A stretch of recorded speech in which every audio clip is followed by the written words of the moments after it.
Good morning, everyone.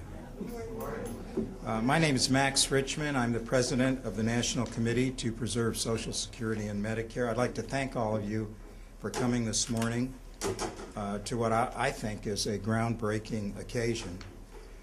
The National Committee began to address the issue we're going to be talking about this morning last year with our report that we issued titled Breaking the Social Security Glass Ceiling. And in that report, we called for equalizing Social Security benefits for same-sex married couples and partners. The report we're releasing this morning is really a direct result of that initial recommendation. As with the glass ceiling report, we're here today to propose solid public policy solutions to address the needs and concerns of today's families. We're proud at this time to partner with the Human Rights Campaign to further explore the disparities LGBT families face with regard to Social Security benefits. As the report's co-authors will explain this morning, this is a pervasive problem that can have a profound impact on the economic security of many families throughout the country. And I travel a lot throughout the country, as Congressman Sanchez knows, doing town hall meetings every part of the country.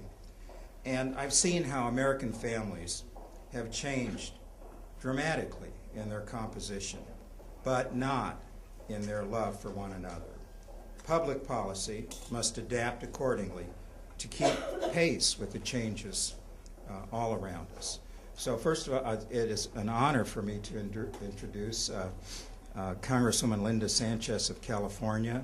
We've known her for a long time. She's a friend of all of us, certainly a friend of seniors. And in the last Congress, Congresswoman Sanchez introduced the first legislation to address the problem, Social Security Equity Act it was called, and she had 100 co-sponsors, quite an accomplishment. When she reintroduces the bill in the 113th Congress, I believe there will be even more co-sponsors and more support as more members of Congress come to understand this unjust disparity and the need to address it. Congresswoman Sanchez.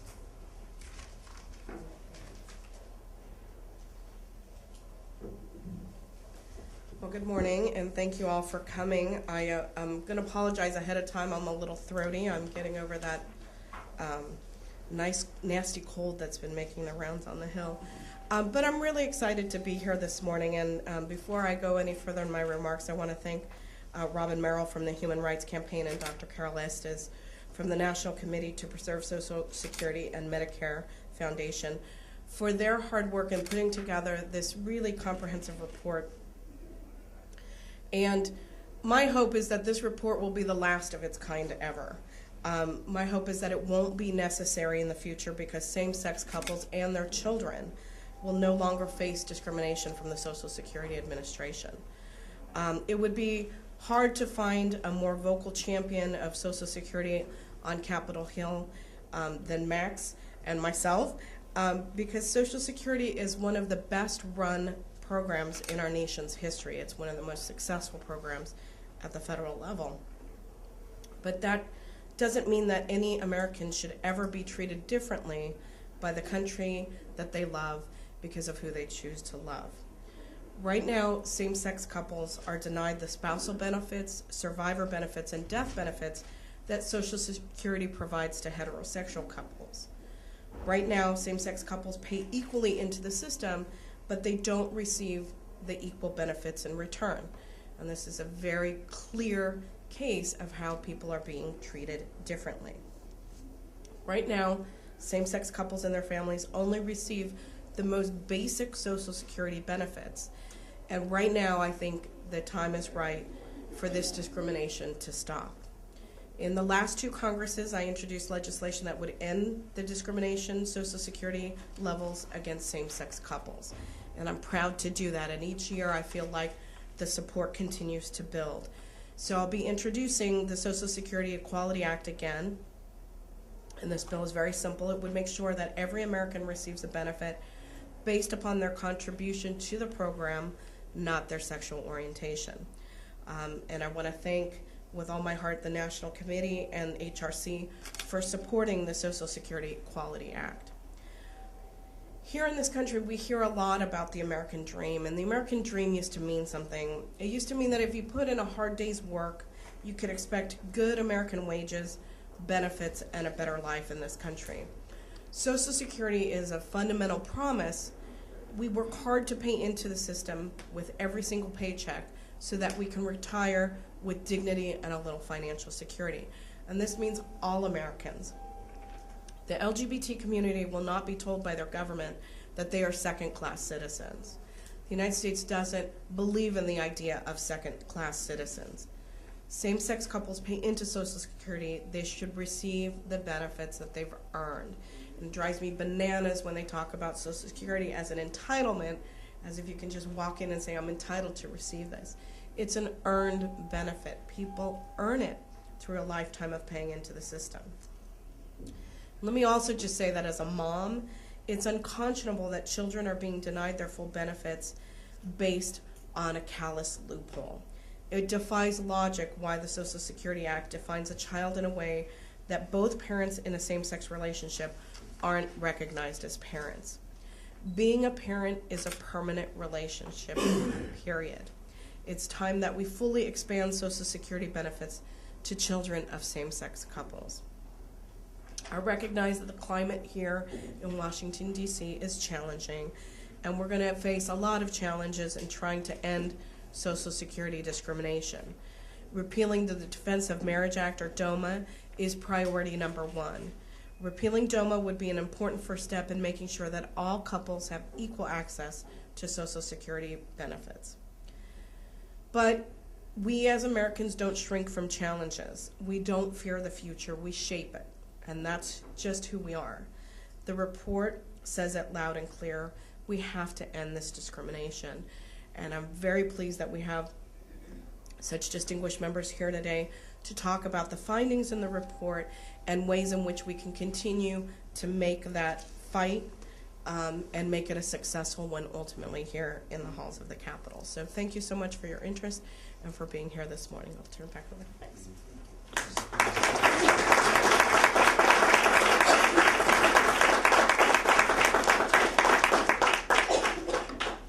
Thank you so much, Congresswoman. You really are a champion for all of us in this room. And you're not the only one that's being driven bananas when we hear entitlements, because it is an earned benefit. You don't receive Social Security because you're living and breathing. You paid into it, you earned it. And that's a distinction we have been trying to make for many years now. It's my privilege now to introduce our two presenters. First, National Committee Foundation Board Chair, Dr. Carol Estes, who's co-author of this report. Dr. Estes is our immediate past chair of the National Committee for the past 10 years. She's a professor of sociology at the University of California, San Francisco, and a nationally renowned expert in gerontology and an outstanding advocate for seniors, women, and families. And after she speaks, joining her will be Robin Merrill, who's legislative counsel for the administrative advocacy at the Human Rights Campaign, and her work focuses on federal programs, administrative policies that impact the LGBT community. Before joining HRC, Robin served as a presidential management fellow at U.S. Department of Housing and Urban Development here in Washington, and as a regulatory attorney at the Office of General Counsel, where she helped draft the 2010 HUD implementing rule for the Violence Against Women Act. So please join me in welcoming Dr. Carol Estes.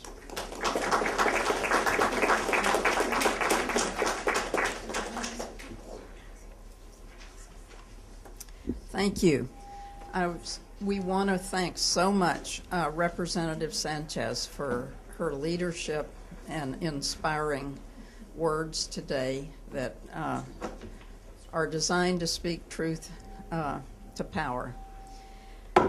I am pleased today to join Robin Merrill and the HRC the campaign foundation and representing the National Committee to Preserve Social Security Foundation to discuss the report that we are jointly releasing today. We believe that it is crucial to amend the Social Security program so that the benefits it provides are extended to spouses, children, and family members of Americans' lesbian, gay, bisexual, and transgender community. This extension is solidly within the tradition of expanding program benefits with the changing and evolving needs of the American people. When President Roosevelt signed the Social Security Act in 1935, he declared that the intent of the new program was to be one which, quote, gives some measure of protection to the average citizen against the loss of a job and against a poverty-ridden old age.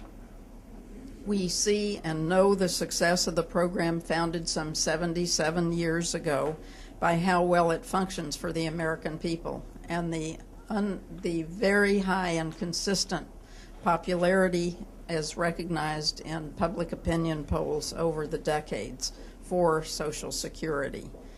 It is a vital source of income for some 57 million of our fellow citizens and about 90% of all older persons, seniors. Social Security is a program that can be relied on for life. In all its years, it has paid benefits in full and on time, and especially during catastrophes such as 9/11, when 2,700 children were covered immediately within 30 days, and catastrophes such as Hurricanes Katrina and Sandy, each of which have protected children and spouses of those who died or were disabled. While Social Security is often seen as a retirement program, we know it is much more than that. It is social insurance that pays benefits when a breadwinner is no longer able to work, either due to retirement, death, or disability. And it is a children's program. It is the largest public program, federal program for children. Over 6 million children, that is 9% of America's children in the U.S. receive benefits, either through benefits paid directly to them or through a parent or grandparent who qualifies for Social Security. More than any other federal program, Social Security does exactly what it was designed to do. It provides retired and disabled workers and their family members with a secure basic income as long as they live. Through the years, the original Social Security program has been expanded to meet the changing needs of the American people. And as a result of these changes, workers, spouses, children, and other family members now receive benefits in their own right. Disability benefits were added in 1956, and many workers originally excluded from coverage, such as domestic employees and agricultural workers, have since been brought into the family of American workers who have earned benefits from the program. Over the past 2 decades, private businesses have engaged in a sustained effort to implement policies and create safe and productive workplaces for LGBT employees. And as more LGBT people are visible to their employers and their communities, the need for equal access to the earned benefits for LGBT workers and their families is clear. The National Committee Foundation and the National Committee as a whole and the HRC Foundation believe the time has come, indeed is long overdue, when the program is amended to provide benefits to family members of America's LGBT workers. That is why our organizations urge Congress to revise the Social Security Act and repeal the Defense of Marriage Act so that LGBT workers and their families have equal access to these vital benefits. This is a matter of simple fairness. LGBT people are significant members of the American workforce and contribute their equal share to the Social Security system with every paycheck. Now is the time to ensure equal access to benefits. The magnitude of the injustice done and the current exclusions will be described in detail by my co-author, Robin Merrill. I will just close by saying the American people understand, as Max Richman, our president and CEO of the National Committee, has said, that they have paid into Social Security all their working lives, and they have earned their benefits. The same must be said for same-sex couples and their children. Thank you.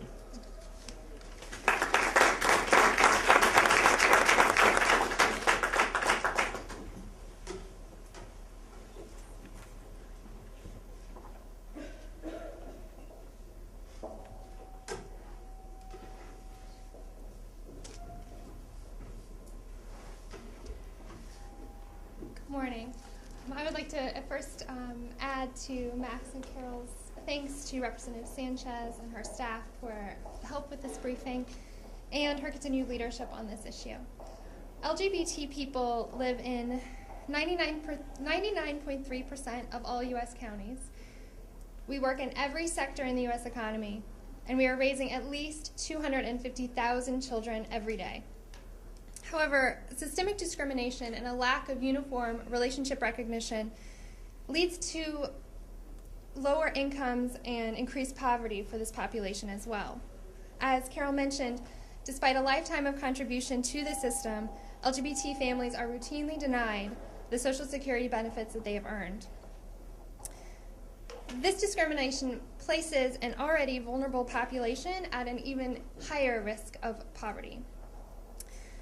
Today I'm going to cover the specific benefits lost to LGBT families, same-sex couples and their children, and the economic impact of this. Many same-sex couples use adoption as a means to form their families. However, only 18 states offer what we call second-parent adoption. And second-parent adoption allows either the biological parent or the first adopting parent to retain their legal rights to the child while bringing in a second parent. Since only 18 states allow this, many same-sex couples remain legal strangers to the children that they are raising. And this continues in the eyes of Social Security as well. Children become eligible for Social Security benefits at the death, disability, or retirement of a parent. And I should also note that I'm also going to discuss, and it's in the report, something the Social Security system calls an adult disabled child. And these folks become eligible for disability payments based on their parents' work record if they are a disabled child before they turn 22. And they continue to receive these payments throughout the lifetime. And traditionally, the Social Security system actually has a pretty expansive definition of child. It includes stepchildren and step-grandchildren, and this reflects the economic reality that is most American families. Despite this expansiveness, it completely leaves out the children being raised by LGBT parents that fall through this loophole because of discriminatory adoption laws. So children who lose the parent that is either their non-biological parent or their non-legal parent, they get nothing from Social Security and they go completely unrecognized. So what does this mean for these children? Social Security, as Carol mentioned, is intended to provide families with a certain level of stability in the wake of a tremendous loss, whether it's disability or death.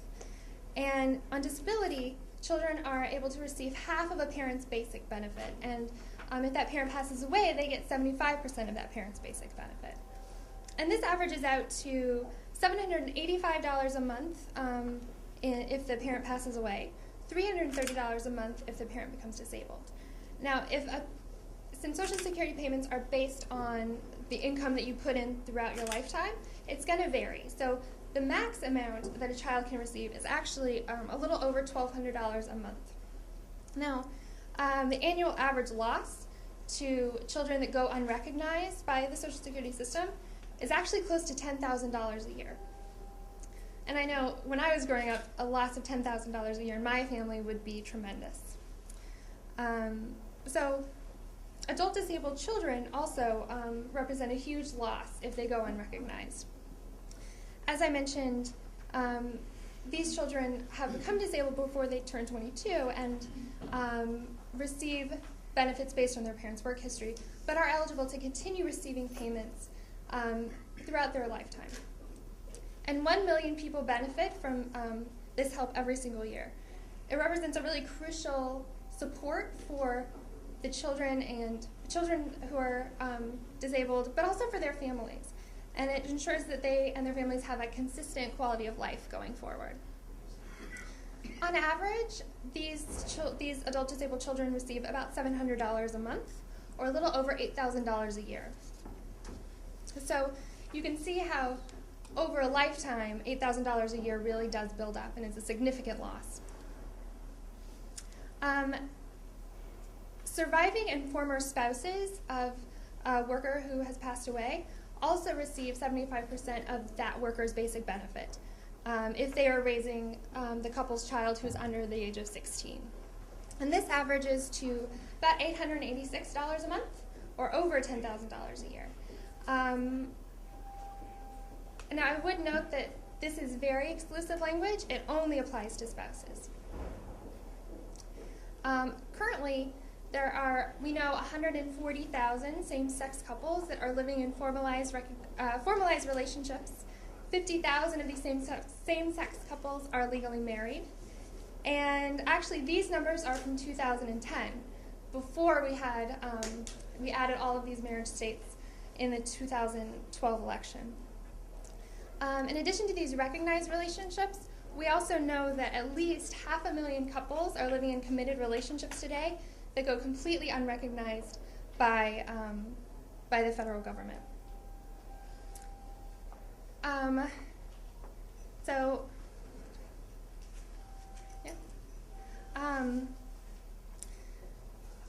spousal benefits, people become eligible for spousal benefits, again, when the spouse retires, becomes disabled, or passes away.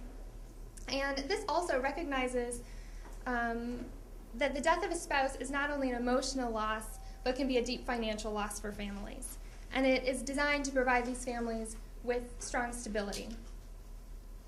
Now, spouses become eligible for their decedent's Social Security record when he or she actually reaches retirement age, or if they become disabled, or if they are, again, raising the couple's child. When they hit retirement age, they're eligible for 100% of that worker's benefit. So a lot of partners might choose to go ahead and use their their husband or wife's benefit if, for instance, if they were the lower earning spouse, if they stayed at home, if they might have a lower Social Security record. And the average of these benefits is a little over $1,100 a month.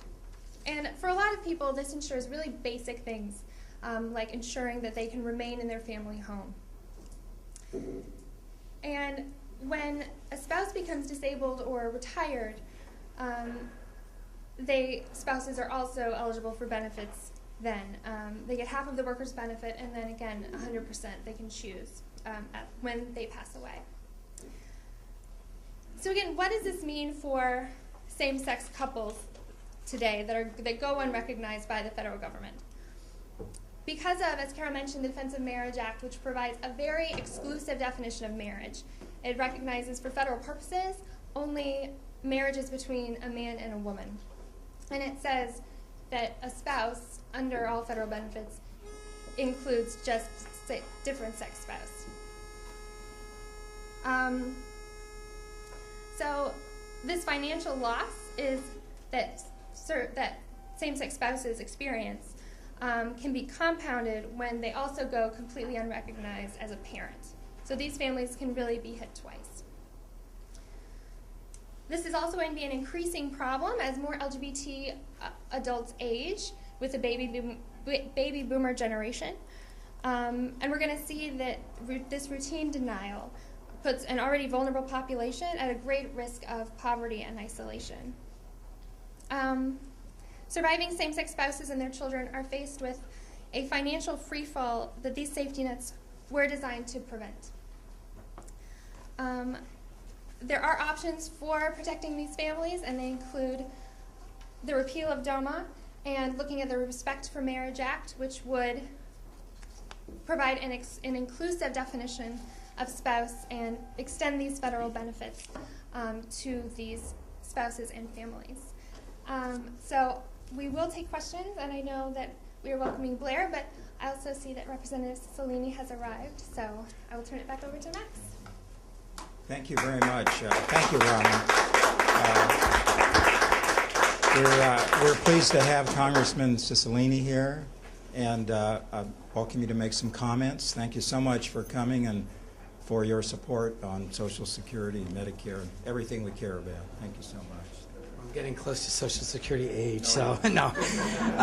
Good morning. I really just want to first say thank you to the Human Rights Campaign and the National Committee to Preserve Social Security and Medicare for this great report. And, I think we often talk about equality and promoting equality kind of conceptually, but this report, I think, will be a very powerful tool in making the case to people of what the real implications are of discrimination against the LGBT community on an issue so central to kind of our life, that is our retirement and health care and family security. And I think anyone who reads this report, I hope, leaves with a certain sense of indignation and rage and commitment to do something about it, because it's just wrong. I mean, the idea that members of our community are denied these basic benefits that they've contributed to, that they're entitled to for only one reason, because of their sexual orientation, is something which strikes at the heart of our basic principles of fairness. And there are legislative solutions. We need to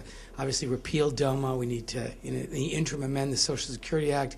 But at the same time, this is becoming, I think, an increasingly important issue as we see states that are providing for marriage equality, and then creating the system in which the state's decision is not even recognized by the federal government in the administration of Social Security and Medicare. We can, as I said, talk about these principles as ideals, which they are, but there are very real consequences to our community as a result of these inequities. This is a report which makes that case in a very powerful way, gives us suggestions about how to fix it, and I'm proud to be part of every single effort to fix this, and we'll continue to fight for it. And thank you for being here and for your interest in this. Thank you. Thank you so much, Congressman. Take care. Our final speaker this morning is Blair Dotton Haley of Alexandria, Virginia, and he's what we call a real person, right? He's going to share his own experience and the concerns he and his husband, Brandon Dotton Haley, struggle with day in and day out. Thank you. Good morning. I want to first thank Representative Sanchez, the National Partnership for Social Security, the HRC. Robin, thank you so much for having me here today. So I didn't prepare any remarks. I thought I would get up and speak from my heart. Hopefully it's coherent. So as Mr. Richmond mentioned, my name is Blair Dotton Haley. We live, my husband Brandon Dotton Haley, we have been married now almost 2 years. I'm originally from New Orleans, Louisiana, and have been in the DC area for about 5 years now. This was an issue that I never imagined in my lifetime would be important to me, because I never imagined falling in love. And once I did, becoming a member of the LGBT community, which I was before I got married, it took on another layer of planning for my future and the security of my present. And so now that I am living as a married man who hopes to have a family, it's even that much more important to me that we work to provide fairness, justice, and equality across all of us who are contributing to the society. You know, we talked about the disparity between the payout for Social Security benefits, Medicare benefits for LGBT members of society, but there is no disparity when my paycheck is being deducted from, right? So there is no distinction made from the deductions of my paycheck, my husband's paycheck, as we pay into the system as we work to secure the lives for ourselves. And so, you know, on a general principle of fairness from contribution to the benefits of the contribution, I mean, I think that this argument is one that, and I love what Representative Sanchez said as well. Put together as this report is, I pray that it is the last of its kind, and I pray that we all see the need and the social benefit for all of us to treat all of us with equality and with fairness and with justice. Thank you.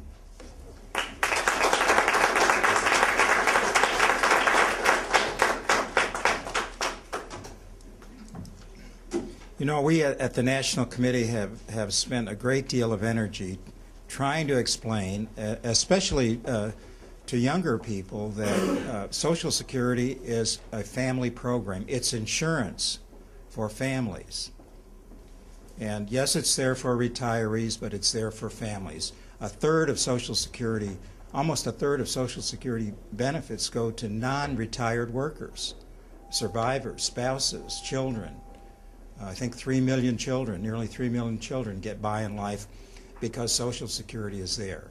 So now we need to make sure that everyone is included and benefits from these programs, from a family insurance program. I know Carol, our esteemed chair, would like to close and make a few comments, and then we'll take questions.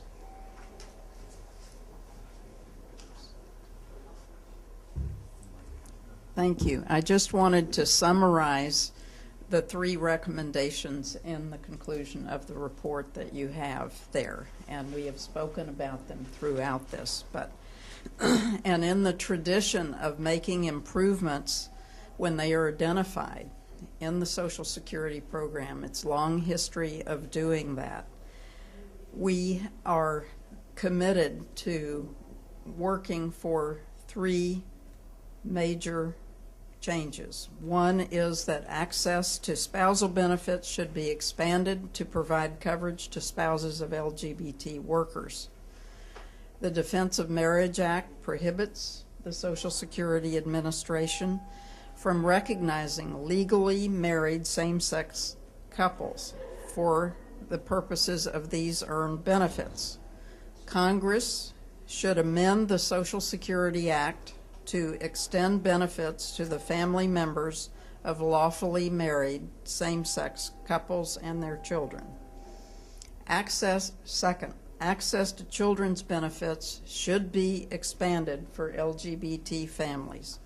Currently, the Social Security Act defines children for the purpose of qualifying for benefits in a way that excludes many children being raised by same-sex couples. Congress should enact legislation that ends this invidious form of discrimination against children. 3, the Defense of Marriage Act should be repealed. And in addition to repealing this act, Congress should enact legislation that provides for an inclusive federal definition of marriage. Such legislation would recognize all lawful marriages for the purpose of federal law and marital benefits, including Social Security. As Shepard Smith said on Fox News some time ago, to do otherwise is to be on the wrong side of history.